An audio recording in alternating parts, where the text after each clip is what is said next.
Welcome to my channel. Don't forget to like and subscribe.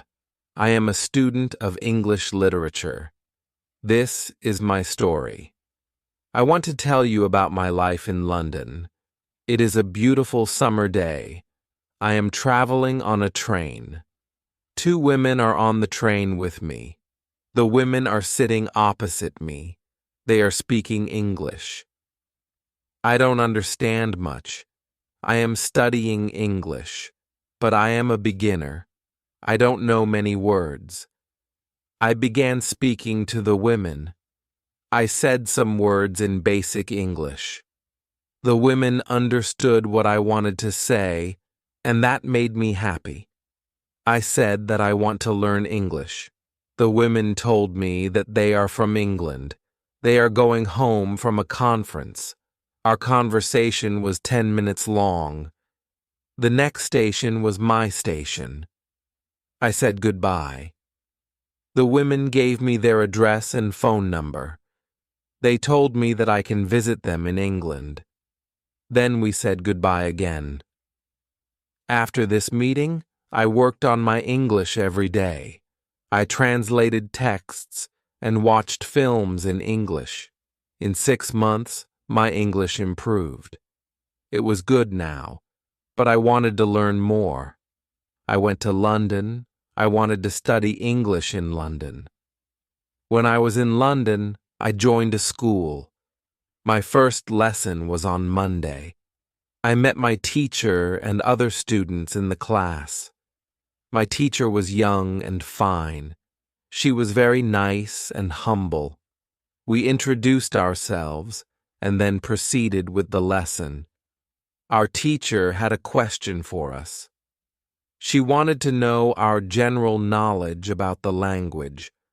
Our teacher said that she could teach through a very effective method to learn English. This method was very simple. She told us that we would not have to study or read textbooks, but we would have to use English a lot in our daily lives. It turned out to be very effective for me. I did not like studying from textbooks because they confused me. Then we spoke about what is important when learning a new language. Our teacher told us that language is a purpose and a mode for communication.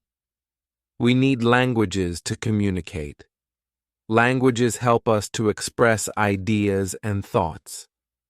So, when you learn a new language, the best method is to use the language to express your feelings and to communicate with other people as well. And this is what we will do in our course. We will speak and make use of the English language a lot. Many students try to remember new words. They also study grammar rules, but these students don't use English for speaking. They study about the language, but they don't use the language. There is a difference.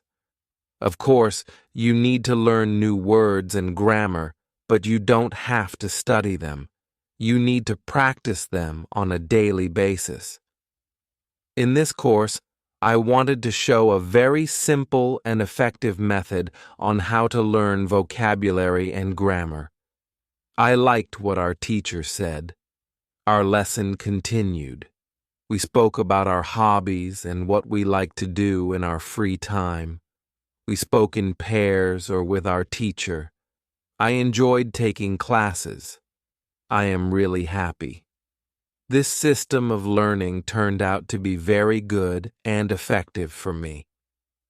Chapter 2. How I learned vocabulary. I went to school again on Tuesday. One of the students asked a question which was interesting for me.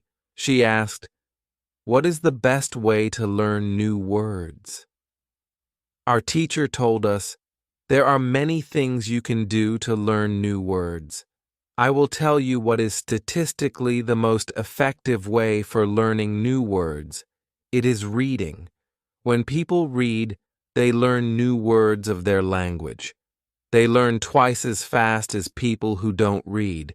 It is good to read for at least 30 minutes every day." I want to show you what you should do if you want to get the maximum benefit from reading. First, it is very important that the book or text you read is interesting for you. It is important that you enjoy reading the book.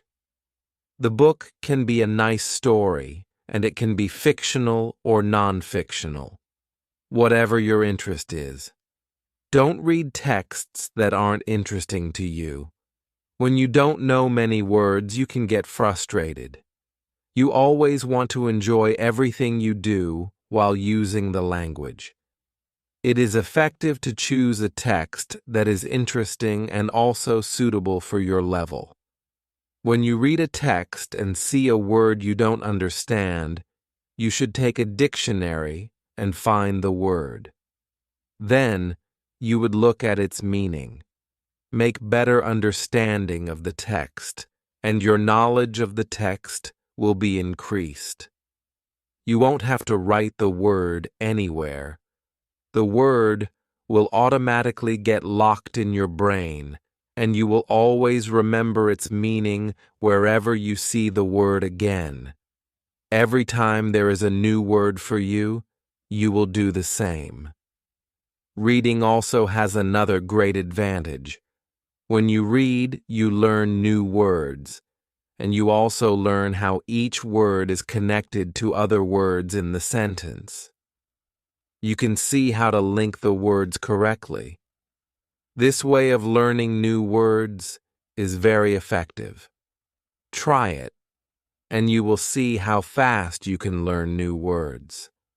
Then we continued with the lesson. We spoke about the situation in England and about the best jobs for students.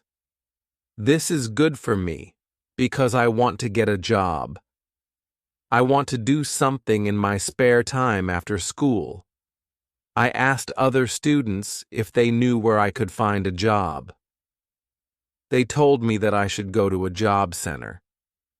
The job center offers a lot of jobs, especially for students.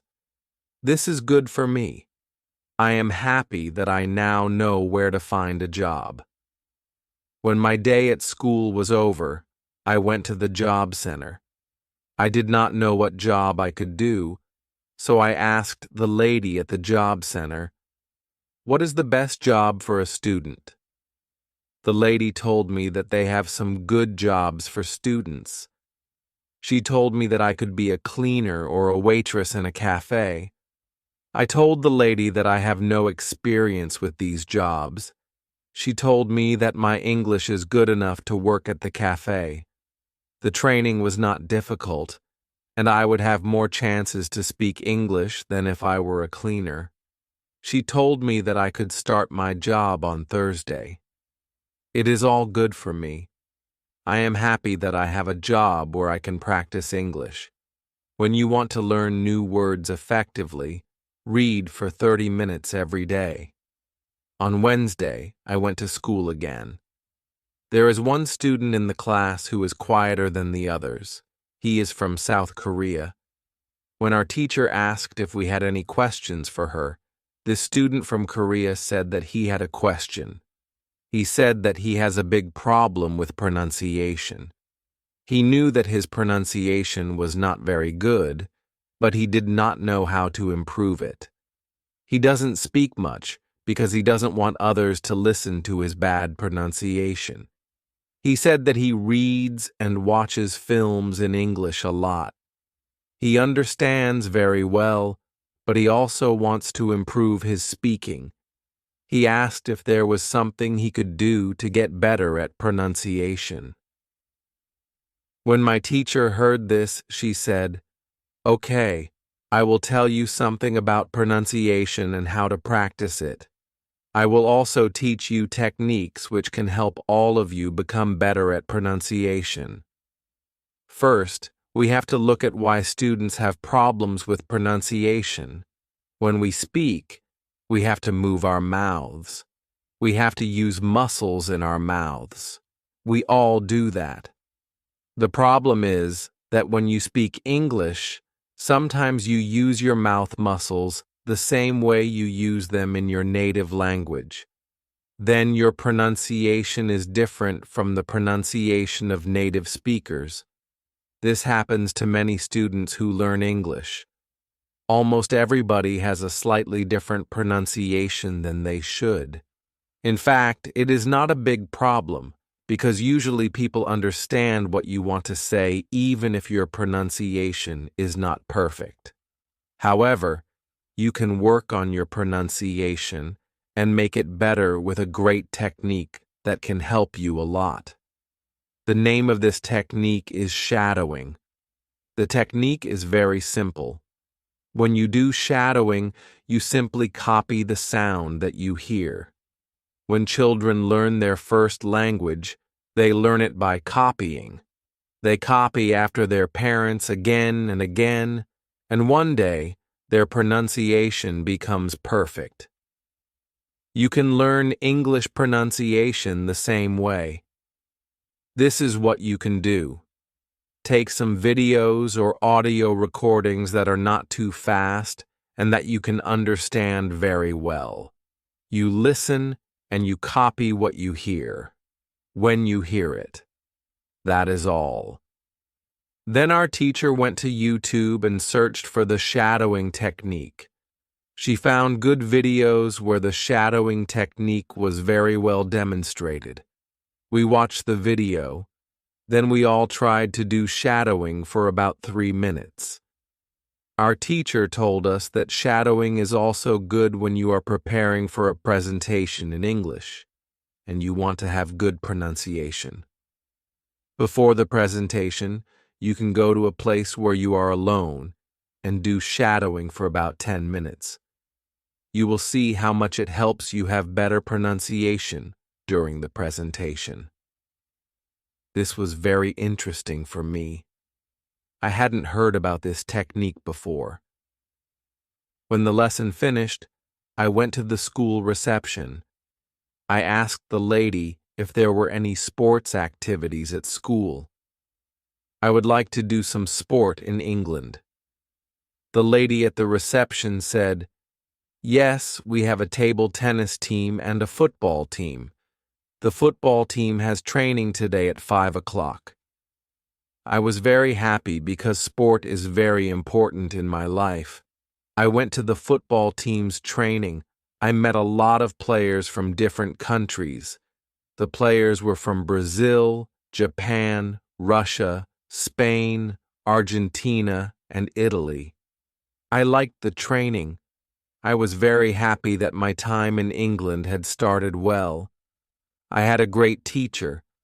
I also had some new friends from my football team. Also, tomorrow, I was starting my job. When you want to have good pronunciation, repeat after native speakers. On Thursday, I went to school again. We had a new student in our class. Her name is Eliza, and she is from Italy. At the beginning of the lesson, my teacher asked Eliza some questions. My teacher knows Eliza because Eliza visited her class 1 year ago. It was a class for beginners, and it was only for 2 weeks. During the summer holiday, when Eliza speaks, she speaks beautifully. Her pronunciation is very good, and she is fluent. My teacher was very happy, and she told Eliza, "Your school in Italy must be very good." Eliza said, "I don't go to any school. I learn English at home. I use techniques that I learned from you. I do a lot of reading, shadowing, and thinking aloud. I try to think more in English than in Italian. This is how I work on my English. The 2 weeks which I spent last summer in your class helped me a lot. You showed me the way. I know how to work on my English every day. This is why I wanted to join your class again, because 1 year ago I was a beginner, and now I can speak English. I want to learn from you again." My teacher was very happy when she heard these words. She appreciated Eliza for her hard work. It was all very interesting for me. I already knew about reading. I also knew the shadowing technique. But Eliza also spoke about thinking aloud. I didn't know what it was, so I asked our teacher, "What is thinking aloud?" Our teacher replied, "It is a very effective technique. You have to have strong motivation to learn English if you want to benefit from this technique. It is also good to know that, for some people, this technique seems a little crazy. But when you start to think aloud, your English can improve very fast." I said, "I have strong motivation. I don't care if the technique is crazy. If it helps, I want to learn it. Can you teach us this technique?" "Okay," she said. "It is actually very simple. You think in your native language all day, every day. It's normal. Now you can start to think in English. And when you start to think in English, you can also think aloud. You simply say aloud what you're thinking. That's all. It's very simple." "Why is it so effective?" I asked. Our teacher said, "Maybe you can ask Eliza. She uses this technique. Maybe she can tell you more about it." Then our teacher asked Eliza if it was okay for her to speak about her experience with thinking aloud. "It is not a problem," Eliza said. "When I started with this technique, it wasn't easy. I started with very simple sentences. For example, I can speak English. It is good that I can speak English. I want to be better. I need to practice every day. I don't know many words, but I can use these words. I can say my ideas with these words. I can do this. This is great." The sentences were really simple.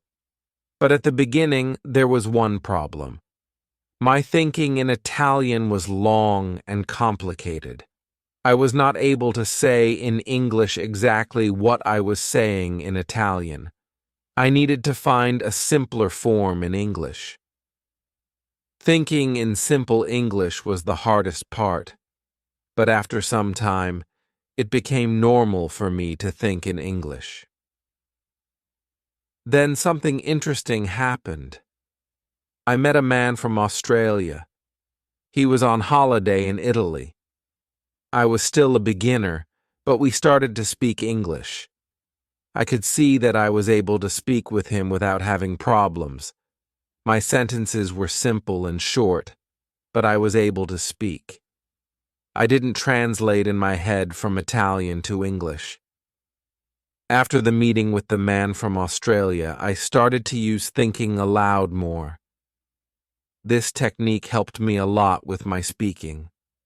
I still use it every day. It is really a very effective technique. Our teacher thanked Eliza for her experience with thinking aloud. I wanted to use this technique because I also wanted to get better at speaking.